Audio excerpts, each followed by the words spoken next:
Hello there, ladies and gentlemen, and welcome to the Rock and Roll podcast. Check out this record. My name is Frank, and with me is my good friend who loves both fish and amphibians, Mark. Oh yeah, nothing like a nice grilled amphibian with a little lemon and butter. Ah, let's just take a moment there, man. Yeah, amphibian. Just nicely grilled. You're getting those grill marks on there. Take a little bit of that lemon and you just squeeze it on while it's still on the grill, so it gets a little sizzle. Use a little dab of butter just to add a little richness and fattiness. Oh, Mm, say magnifique, chef kiss. amazing. Yeah, yeah. And you could find us guys on Spotify, Amazon Podcasts, Amazon Music Podcasts, and you can see these awesome mugs right here on YouTube.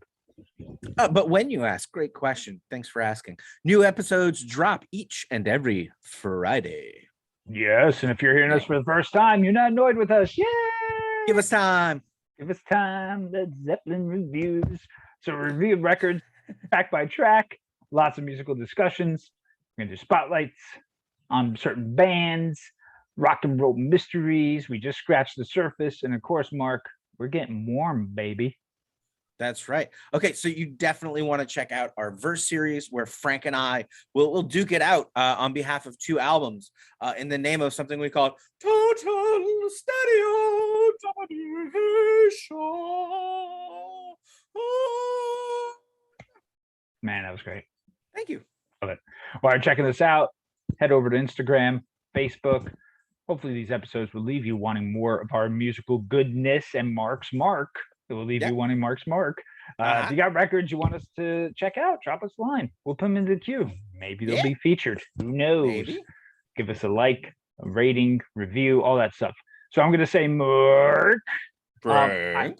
Frank. I often think about what it would be like in the DC Baltimore area in the music scene in the early 80s. I mean, yeah, all those venues, the bands, the passion.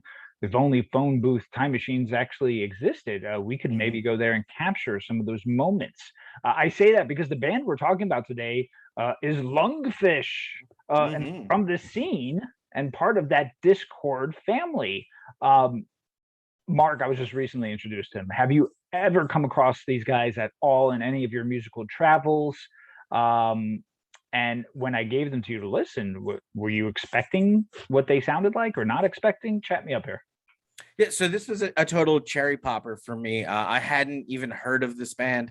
Maybe the name, but like almost in like that's not a real band's name.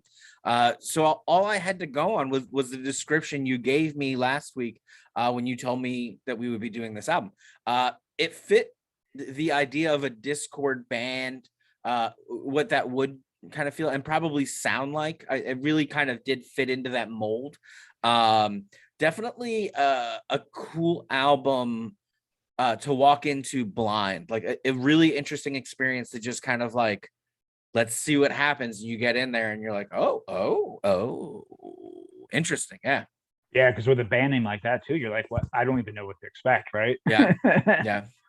Well, let's talk about their history. And I want to make note that there isn't much on these guys due to them obviously not being that well known. The band formed in 1987 by Daniel Higgs on vocals and sometimes guitars, Asia Osborne on guitar, Mitchell Firestein on drums, and I apologize, but either John Crisis or Nathan Bell on bass. But this is where the lack of information becomes prevalent, as I'm not sure which was the bass player when the band formed. So I do apologize. I'd like to also note that a bass player by the name of Sean Meadows, as of 2005, he was included on the current lineup. So Higgs was in a punk band called Reptile House. And Lungfish eventually caught the eye of one Ian Mackay. You see what I did there? Who would produce their work. They are sometimes known as the lesser-known family member of Fugazi and Jawbox.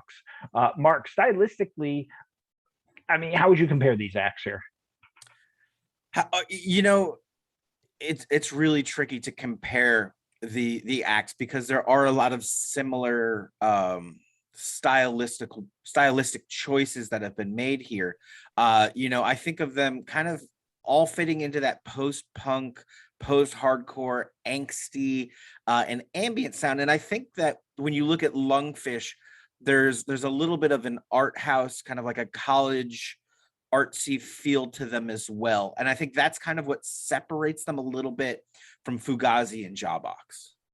Ambient is a very good word then in relation to what you just said. So that definitely connected a lot of the dots.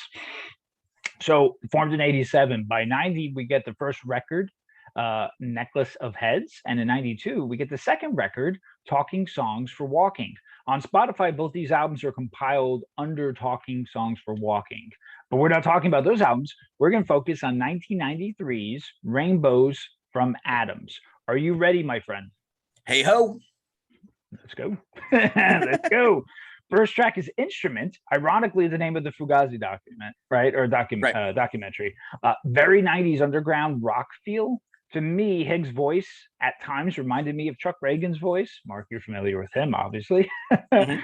Very compact lyrics in a tight space. After the hey yeah, we get the following. Hey, instrumental instrument of somebody or other's free will to succeed or fail, but be content with the outcome of the action. I'm pretty into this. What about you, Mark? The outcome of the action, Frank? Cool line. I like how little there is for me to try to piece together. So it's got a much broader area of interpretation. I like that they choose this to start the album with, because you're just into the song when you hit play. Like there's no like intro, there's no like build up. It's just you hit play and the song happens and the album is off and running. And I think it's a cool track. Yeah, absolutely. Track 2, Mother Made Me, could be an early favorite of mine. No chorus in the song, and I don't think one is needed. It's the same pronounced riff over these lyrics, and to me, it like visually, it was like a painting, right? I could really see visually everything that Higgs is talking about coming to life. I'm also very impressed with the expansive vocabulary. We'll talk about that a little later. So, Mark, did Mother make an impression on you the way it did for me? I don't know why I said it like that. Yeah, I love the kind of hypnotic feel of that guitar riff. And again, these lyrics are cool because he doesn't give enough to limit the context of whatever the subject may be. I've been scratching my head trying to figure out where these analogies are meant to go, and I'm enjoying trying to figure that out, even though I know I'll probably never figure it out. And I feel like that's a little bit of that ambiguity that's happening here in some of these lyrics. Yeah, absolutely. Track 3, Abraham Lincoln. It's a fascinating tune, and logically we would think a song titled such is about President Lincoln. The lyrics again aren't lengthy, but pack many fists. The will you choose, your type of execution, hints at the inevitable fate of Lincoln. And is the she his wife, Mary Todd Lincoln, holding his head after being shot? Or is Lincoln just a mask for something totally unrelated? Whatever the case is, I also was a fan of this song. Mark, what about you? Yeah, I really like the title used kind of as a metaphor for maybe a significant loss, and using the lyrics to deepen kind of the pond of possibilities here. My only critique at this point is that these first 3 songs all have a very similar phrasing and structure. And I'm hoping to see a little bit more variety out of them. I feel like we've gotten kind of almost 3 takes on the same song played very similar ways.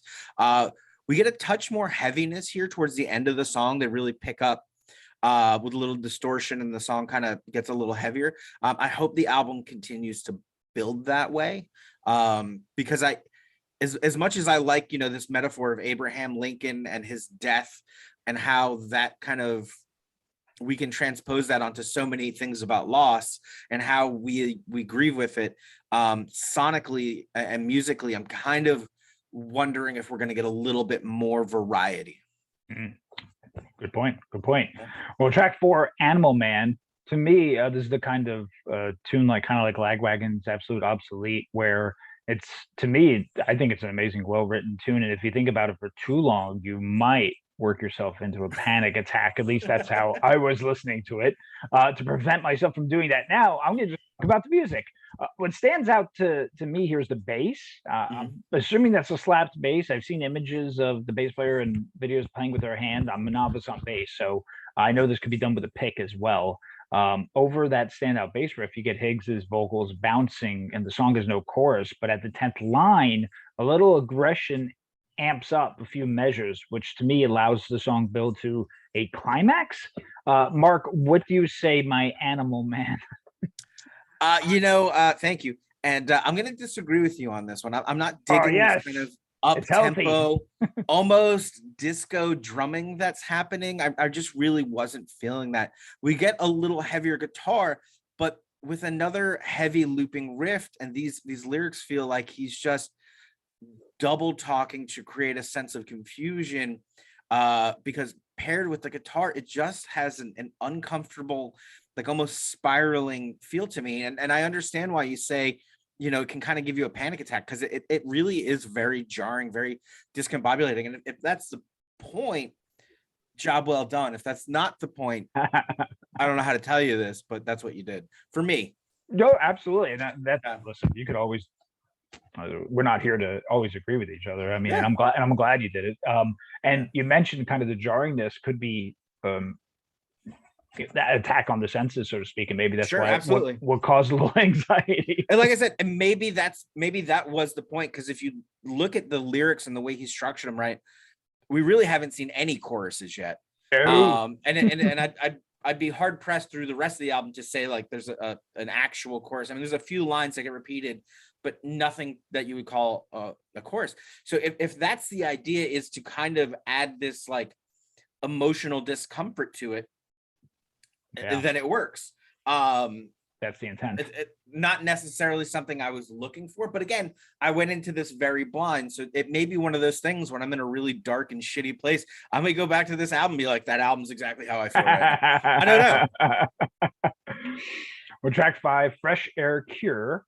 This to me had a very Fugazi feel to it. The band here is really tight, which obviously was a signature of Fugazi and held so many bands from this era and the scene. It's another build-up song that layers itself on what was previously done in the verse before. You could get a sense of the lack of a better word, motion behind it. So easy to see why, of course, that term was thrown to this section of hardcore. Asia's guitar playing, I think, is really impressive. Keep in mind, it's just one guitar, from what I can tell, unless they're using something else in the studio. Mark, how do you like your Fresh Air? Cream in my coffee, hun. This feels like the bass is doing most of this riff work to me, which really plays big into that Fugazi sound, like you mentioned. I'm not sure lyrically he's trying to do anything but fill the song with vocals and to continue, and the continuity of the lyrics doesn't seem to actually matter in terms of how he's stringing them together. I don't know that this was a conscious thing as much as like just words that match rhythmically with what he was trying to do. I do dig that the song has a few peaks and valleys. You really hear the band kind of get into that sway that Frank and I always talk about. More than in a lot of the other songs, I feel like this had a little bit more of that kind of swaying motion, as opposed to those other ones where I mentioned that kind of swirling feeling, that very discomforting feel. This one feels a little bit more, and maybe it's because it does sound the most like Fugazi so far. But maybe that's just me. Sure, absolutely. Yeah. Well, track 6, Creation Story. For me, if Animal Man brought me on anxiety, then Creation Story will magnify that times 10. To me, it's a beautifully spoken word that will make you feel less smart than you are, or at least to me. Higgs puts all of his poker chips in his rendition of Creation. I say that because due to the cryptic nature, it's really hard to tell. I can't really put my finger on it. Yeah, Frank had like 7 question marks next to his rendition of Creation. Absolutely. Because it could, on the surface it's that, but is it really that? One thing I know is for people who are well-read and verbally savvy, this is the result of that. And this is a particular art form, and that's kind of what this might be starting to turn into. I can never imagine putting something like this together at all. Mark, are your senses in awe of this song, just like mine are? Maybe. I've heard no. Yeah, Yeah, be maybe honest. I've heard too much like freeform poetry because it doesn't have that effect on me. I really didn't feel like he was outsmarting me or out um conceptualizing me in any way. It just kind of felt like he was just doing freeform poetry. Looking at the album as a whole, I dig this track because it deepens the album's kind of moodiness and atmosphere, back to that ambient thing that we talked about earlier. Having this on the background was cool, to feel a bit of a change musically from the rest of the album. But as I looked into it, as I sat down with the lyrics and tried to read along to it, I really just kind of went like, I really feel like he's just making these up on the spot. I don't know. Maybe that's just me. Yeah, I mean, and that could tie into to this whole the whole poetry thing that you Yeah. brought up, and maybe because of that, it kind of works different in this arena. Yeah. Absolutely. Track 7 is axiomatic. By definition, axiomatic means self-evident or unquestionable. In the mathematics world, it means relation or containing axioms. Oh, If it's the first definition, then we're looking at some sort of truth here, but what truth and in what context? That's a great thing, I guess, about a band like this. In my short time listening to them, is it produces quite a few questions. yeah. Mark, how is this hanging in your neck of the woods? I know people think that I'm starting not to like this album, but I really dig this track. It's heavier and has a few more changes than most of the songs did, and that's good for my ADD, and it keeps my attention much more consistently. I thought this was a cool track. Yeah. Cool, cool. Track 8, Open House. More Fugazi sounds, which is crazy. The influences creep in its way. And as Fugazi's, well, let's keep in mind, first release was in 89. This is only 93. So maybe it's Right. one of those geographical vibes plus the specific time that produces these variations of sounds that we've talked about. Mark, are you coming in for next week's open house? Do they have those little finger sandwiches? If they have their finger Absolutely. sandwiches, yes. Okay, I'm there. But I gotta tell you, Frank, lyrically, I'm kind of getting bored with like the random nature of it. I dig this bass line though. However, there are portions of this song that don't sound quite as good as the rest of the album, and it's kind of weird. Like the sound quality of the album takes these weird dips, and I don't know if that's just them, excuse me, using like a distortion on the bass or an overall distortion for the song. It's kind of weird. I think it's when they drop into that like distortion and the drummer moves to the ride cymbal because he's playing like the bell and not the so it just doesn't really sound that good to me. It's weird. I have a really hard time getting around this song just because I've tried it a few times. Just it throws me off every time. I'm not sure why all of a sudden the quality of this song or the choice that they made to play it a certain way did, because it really just kind of, it feels like it's from something else and it doesn't fit with what we've been listening to. Got it. Got it. Track 9 is 8/14, 21/16. Let your left hand do what the right one is doing. That's what I kind of got from this. Now, what is 8/14, 21/16? Is it August 14th, 2116? I really don't know, but I do enjoy the song's intensity. Now, Mark, this is track 9. So, how are we holding up here? Are you liking the song? Are you exhausted by the intense nature? Are you wanting some choruses and hooks?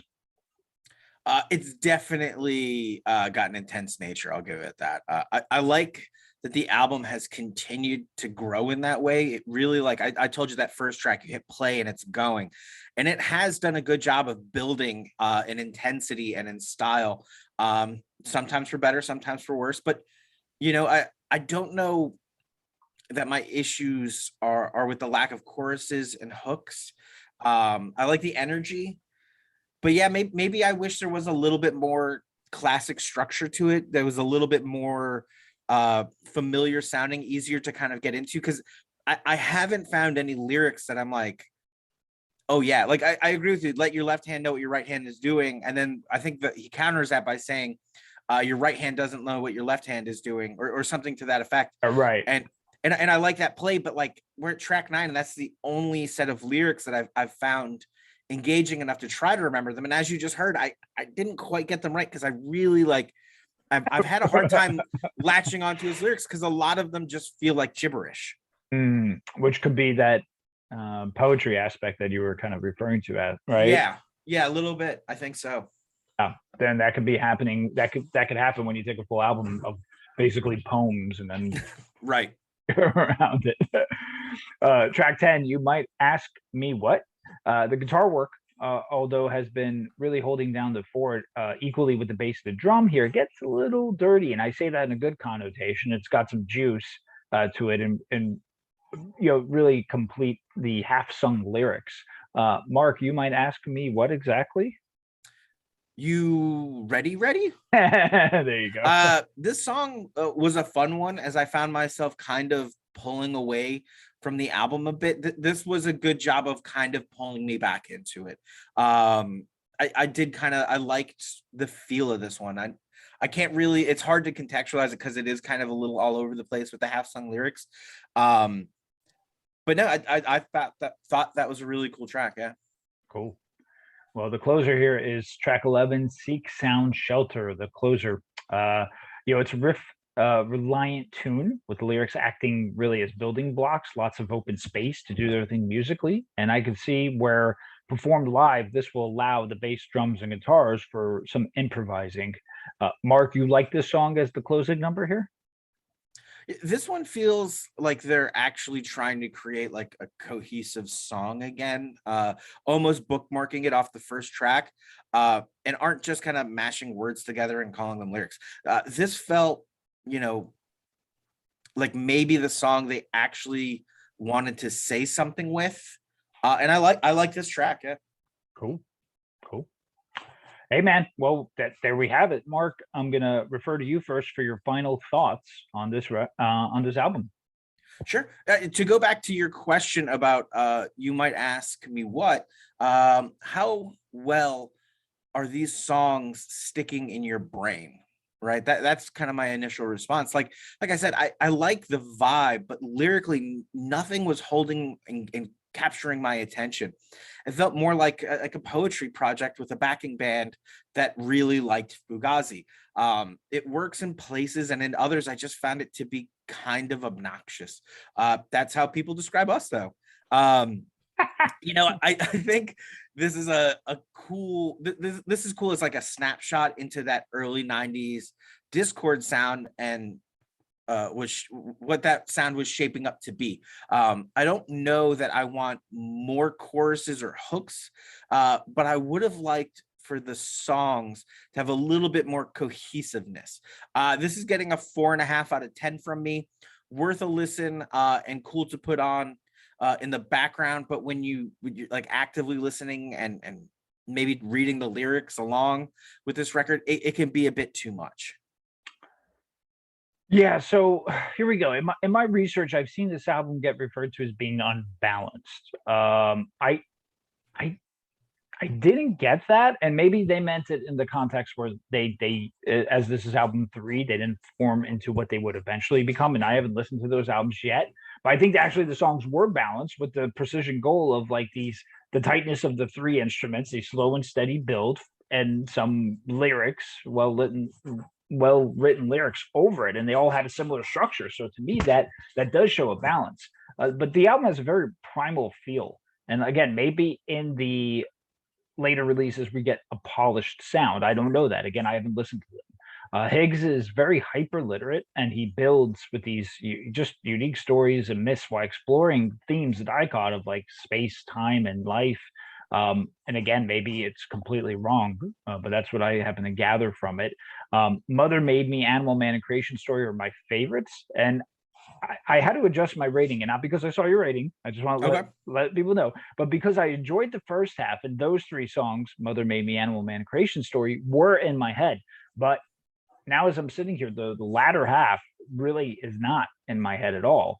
So the second half did lose me, and I'm interested in hearing their releases after this. So on the strength of really those three songs, which were kind of my highlight and my favorite, I do think that the band does have a cool sound.